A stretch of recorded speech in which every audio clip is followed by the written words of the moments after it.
Reseña y crítica de Dune o cómo ser un gran narrador digital. Me animé a mandarles este video con un tema aparentemente muy diferente a lo que tratamos en nuestro blog o discutimos. Sin embargo, le vi muchas reflexiones y convergencias con nuestro tema de transformación digital y me pareció importante compartirles.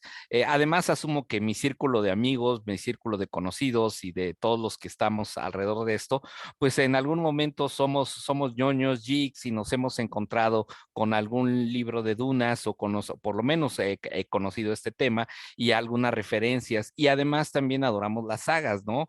Seguramente Star Wars, Star Trek, Harry Potter, Game of Thrones, you name it, ¿no?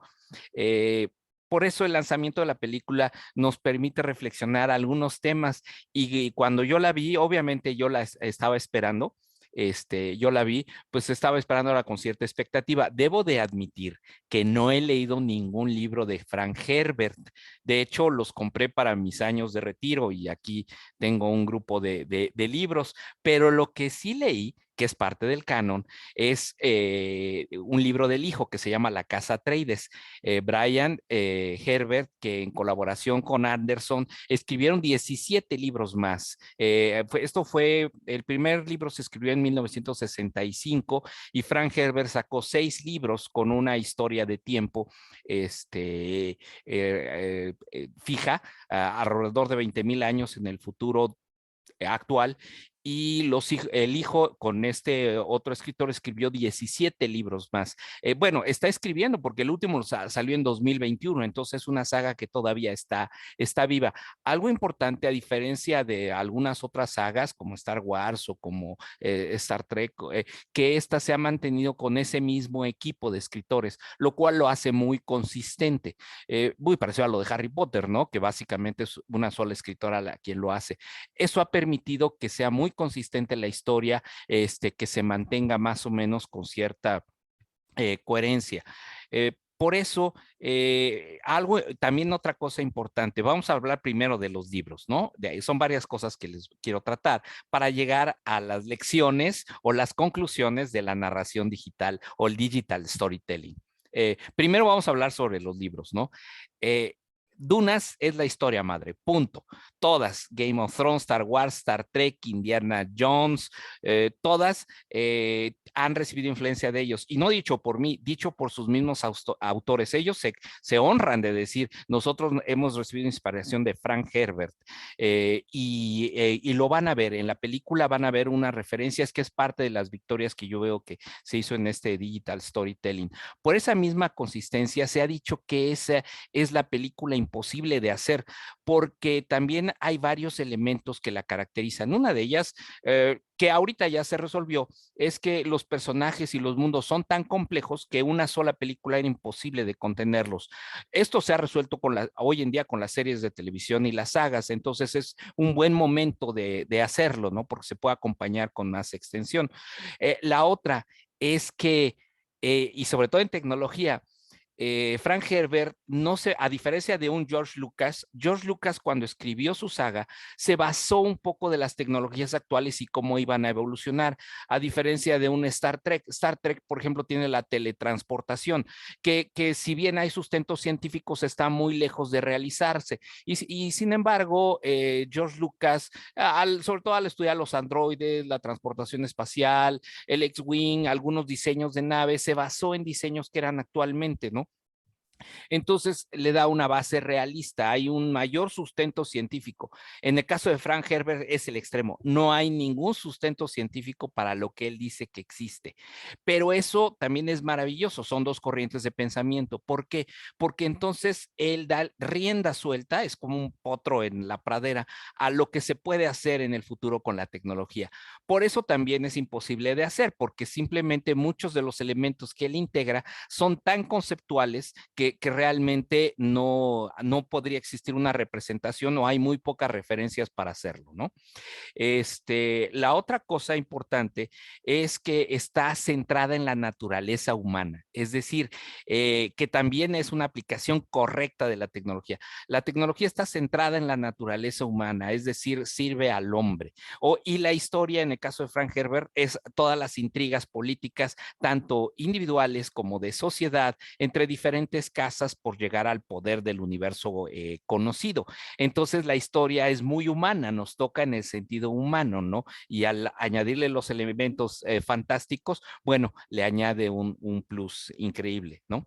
Es esta sutil fusión de arte y tecnología que Steve Jobs citaba y que él seguía en sus productos, pero que a la vez viene desde Da Vinci con El hombre Vitruvio, donde hay una belleza estética y una eficiencia técnica que hacen un sutil equilibrio. Dunes goza de eso, tiene ese sutil equilibrio, lo cual también añade a esa famosa película Imposible. Ha habido intentos, yo creo que dos de los más destacados es la película de Brian De Palma, el cual es una película buena, pero se mantiene solo en un segmento de aficionados y que realmente está muy limitada. Es una película de los 90s, es una tecnología, digamos, que sí convence, pero que cae en los errores de los 90s, que trata de narrarlo todo en un solo en una sola película.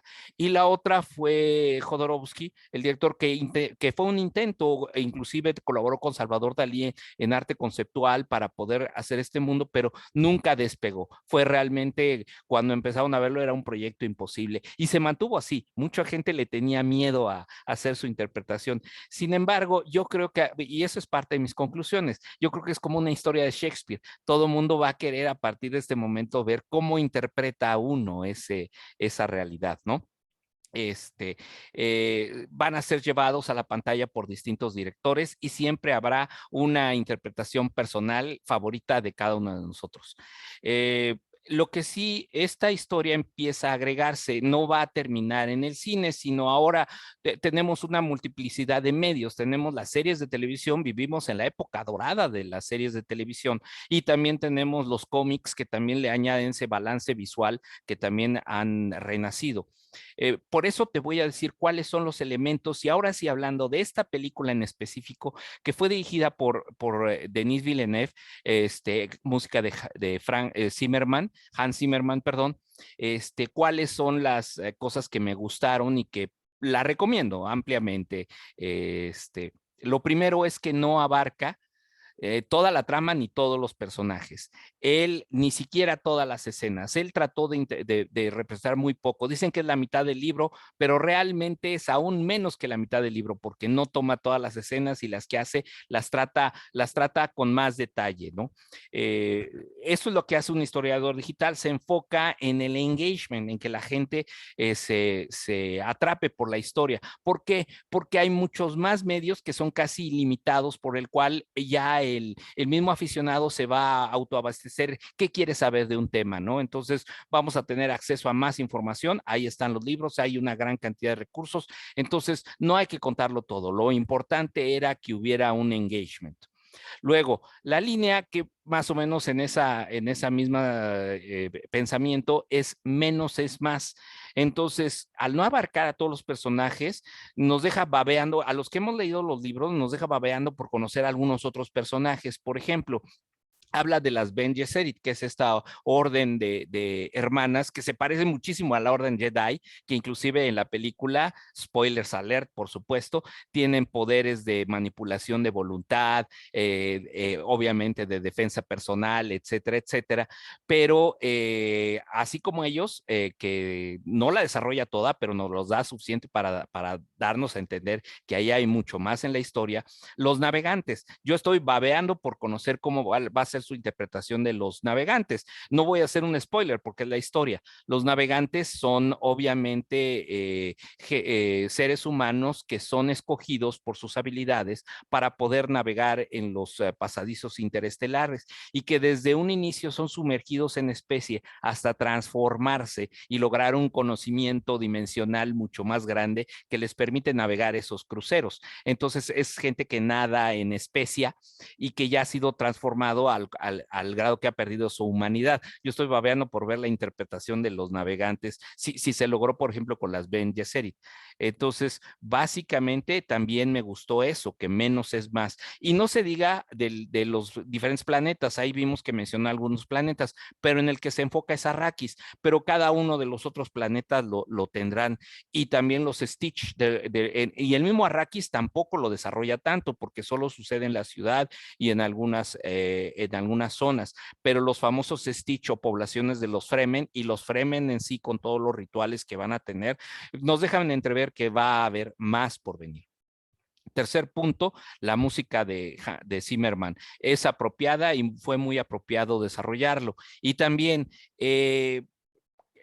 la música en el cine es también tema de un tratado por sí solo, pero lo que yo puedo decir es que maneja un lenguaje universal, obviamente es una música tipo New Age, es una música rítmica, que se podría decir como ambiental, pero también es una música que en ese sentido se conoce como universal. Son ritmos y crescendos que se extienden mucho en las escenas, que en algún momento pareciera como que si la imagen realmente acompaña a la música. Entonces es este balance de darle esa importancia a la música con lo visual, lo cual te hace ver una belleza estética muy buena, ¿no? Crees que estás oyendo la música y que te están poniendo una imagen para acompañarla, ¿no? Lo cual también eso es muy poderoso. Los guiños a otras sagas, también eso me encantó porque es inevitable, ¿no? Pero sí se ve intencionalmente algunos guiños a otras sagas. Por ejemplo, bueno, los Harkonnen es totalmente la casa Lannister en Game of Thrones, o no se diga, hay varias escenas, pero Darth Vader aparece ahí, es el sobrino Glossu Ravan, por Batista, que es inclusive hasta negro lo pone, y hay escenas cuando habla con su tío, el varón Vladimir Harkonnen, que parece, a momentos, el tío parece el emperador, porque se ve blanco en una neblina, pero a otros momentos parece Yaga de Hot, cuando sale de toda esa mezcla que parece como si fuera baba, ¿no? Y él es grueso. Por cierto, hay una razón a esa gordura que se ve en las precuelas, y esa sí la leí en Arrakis, ¿no? Y no se diga la otra, el nombre de Duncan Idaho, ¿no? El aventurero. Y vamos, es como Indiana Jones, ¿no? Qué curioso combinación de nombres, que prácticamente es la misma. Es muy parecido a lo que sucedió en Odisea 2001, cuando tú ves el nombre de HAL, la computadora, es una referencia a IBM, porque HAL, y los JIC lo sabemos, cada nombre, cada letra que precede a HAL, en el caso de H es la I, en el caso de la, perdón, que precede sí, en el caso de la A es la B, y en el caso de la L es la M. Entonces HAL es IBM, Duncan Idaho es Indiana Jones aquí. En fin, no hay, si hay alguna otra referencia, compártemela. Yo encontré esas que me encantaron. Y donde la sacó del parque, para mí la sacó del parque, fue cuando aportó algo nuevo. Hay una escena que fue para mí el hit. Cuando la corte llega al planeta Arrakis, es toda una ceremonia, porque cuando una casa es custodio del planeta, tiene que moverse toda esa corte a ese planeta. Entonces la llegada de esa corte se hace muy bien, porque hay una música de gaita que está sonando para celebrar que está bajando el duque de Harkonnen, Leto, y Paul Atreides, y todos los buenos, se podría decir, los Stark, para quien habla el lenguaje Game of Thrones, ¿no? Y a la vez también hay una escena donde se ve el polvo de la arena del desierto llegando a las botas, y le dio mucho cuidado y mucha énfasis a esa escena, más importancia. Inclusive yo chequé en el libro y no la vi parecida. Si hay una escena parecida, dime, pero lo que definitivamente le dio más importancia y más énfasis a esa escena, y le aportó inclusive historia, buscó dónde estaba el hueco y desarrolló una historia más. Entonces, para los que son aficionados y que conocen la historia, les da ese algo más, que es el engagement. Aquí a lo mejor el único punto negativo es precisamente eso, que si se pudiera llamar negativo, porque fue una decisión artística, es que le habla a los aficionados a la película. Él decidió hablarle al aficionado, al entusiasta de la película. Si bien puso un cast de primera y de estrellas actuales y del momento como Timothée Chalamet, Zendaya, Jason Momoa y varios más, Oscar Isaac, que es un clickbait en el sentido del digital storytelling totalmente. La queja que yo he oído más entre la gente que no conoce la historia es esa. No nos presentó a los personajes, nomás mucha gente cara, la puso un ratito y no salió. Los que sabemos, supo que presentó lo poquito del personaje y no podía presentar más. Entonces fue una decisión artística de que sí, representarlo bien, tratar de representar lo mejor posible, pero nada más enseñarte una estampa y sacarlo. No cayó en los clichés hollywoodenses, nada de exceso de violencia, nada de exceso de sexo, de romance. A lo mejor si lo hubiera hecho podría haber atraído un poco más, pero trató de evitarlos para precisamente mantener esa elegancia que tiene la serie. Vamos a ver si esas decisiones son buenas en el futuro de la serie, ¿no? Eh, yo le pongo en los puntos, José Luis, de mis 5 puntos, le pongo un 4.87 puntos. No me digan por qué, pero se lo pongo y precisamente nada más dejando ese punto de lado, ¿no? El último. Lo más importante para mí, y esa es mi conclusión de que fue este narrador digital o storyteller, fue que Denis Villeneuve lo que hizo realmente, sobre todo ante una gran historia, fue ilustrar el libro. Él lo que hizo básicamente no fue crear un libro nuevo, narrarlo todo, sino se limitó a ilustrar el libro y no todas las escenas, solo algunas páginas. Si ustedes están leyendo una buena novela, agradecen de vez en cuando alguna ilustración y saben que son las mejores ilustraciones, las que nos dejan más a la imaginación. Entonces, él ilustró el libro, pero lo ilustró digitalmente, obviamente utilizando los recursos musicales, cinematográficos para poderlo narrar, pero simplemente en la historia global nos insertó estas imágenes digitales para que las disfrutáramos, ¿no? Entonces, en esa narrativa, pues yo les doy esta calificación, se los comparto. Creo que para el historiador digital son puntos interesantes sobre nuestro discurso de tecnología y les agradezco y déjenme en los comentarios. Me gustaría arrancar esta conversación con ustedes. Un abrazo.